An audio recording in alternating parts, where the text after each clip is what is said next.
Well, morning from Mandraki Harbour. I'm at the first location that we spoke about in the last video. Didn't quite work out as I thought for various reasons. I found a better location as I thought, which did work out in the end, but somebody parked their multi-million-pound mega yacht right in my shot. So we've had to sort of just adapt to things as we go along just to get that shot. But beautiful morning, a bit of cloud at the bottom, it was a bit muggy, but sun's come up and got a few shots of that. But the main shot was pre-dawn. I got some nice long exposures of the tower and the sea, so that's what I came to do. So pretty pleased so far, so we'll see what we get when we get back. Well, I am back. I've been back now about a week. I've just noticed I've got the same t-shirt on, but I have washed it. So yeah, looking brown and beautiful. Well, looking brown anyway. Good trip, very hot. So before I left, I did a video and sent out to you where I was showing you my kind of a rough plan of where I wanted to shoot and some of the locations and angles I thought might work well. With this one, it was the sleeping Eros statue. I thought that viewpoint across the water towards the tower would work well.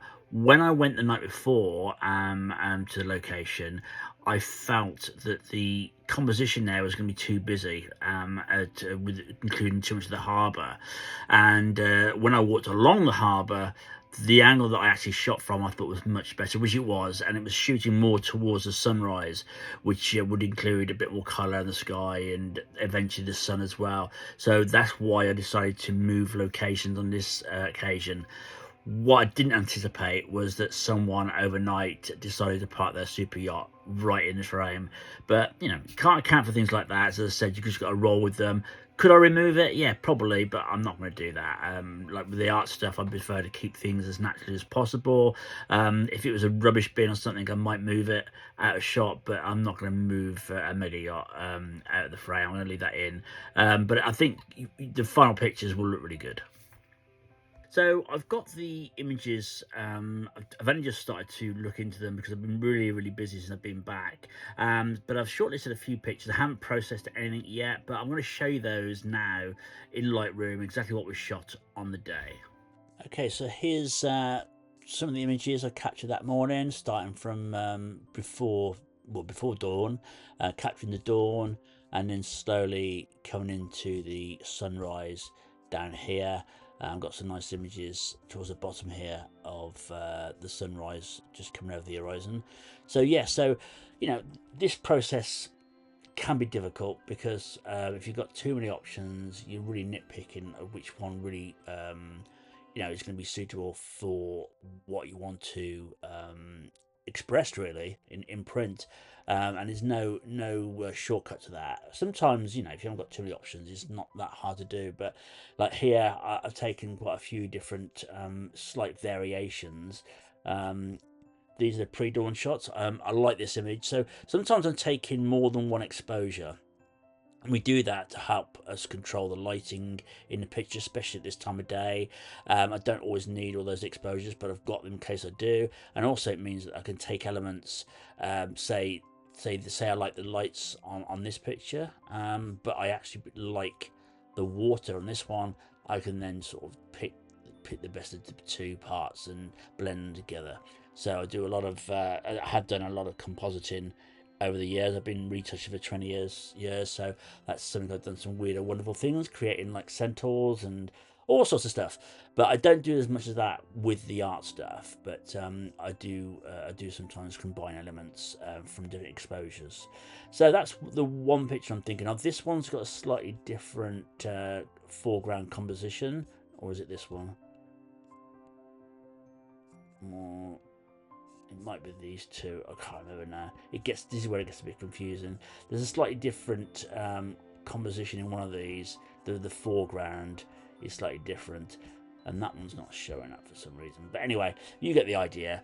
So I'm just looking at various elements really. I'm just looking to see what has the cleanest composition. So this is quite a nice one. This is a good example.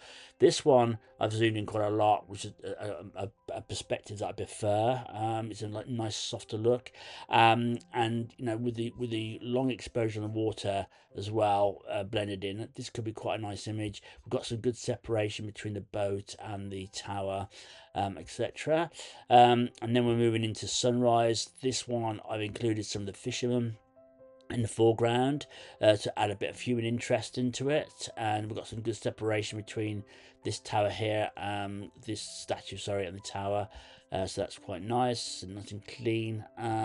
This one I've included a bit more of the foreground, and this is one of the ones I've got 3 variations of this one, and this one I'm having trouble with because I quite like them all for various reasons. This one I just quite like as an overall picture. I think it works really well. We've got this iconic statue at the entrance of Mandraki Harbour, and this is where the Colossus of Rhodes is allegedly would have stood. But obviously that's myth. We don't know whether that was located here or up above the city, city of Rhodes. So this one is nice because you've got this nice sweeping wall of the harbour, which takes your eye back into the picture. And then finally we've got this with another variation, a little bit wider, some nice little bit of separation again, which I like. So yeah, so I'm gonna have a hard time deciding between those. I can use all of them to a certain degree, but only one will make it into as an art print in my gallery. So yeah, so that's the process really. There's not an exact science, and every shoot's going to be different.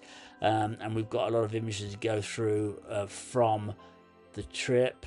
That's just the first day, and we've got the city shots, which is amazing. I'm looking forward to showing you those, and then the last shoot was just an extra one I did in a little harbour with a church, and I'll show you all those later.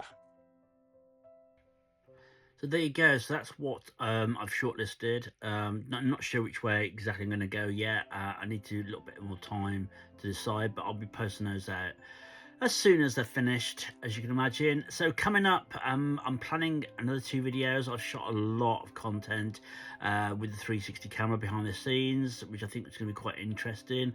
There's a few pictures of cats, because I was followed again by cats, as I always am, which was fun, and just some really nice locations within the city. So I've got some behind the scenes video of that, and I think that's worked really well, but I'll let you decide on that. I'll try to do the best I can with it. So bear with me, and I'll try and get the next video out of the second morning that I went out, and explain what happened about the Deniliac Tower. I can't pronounce it.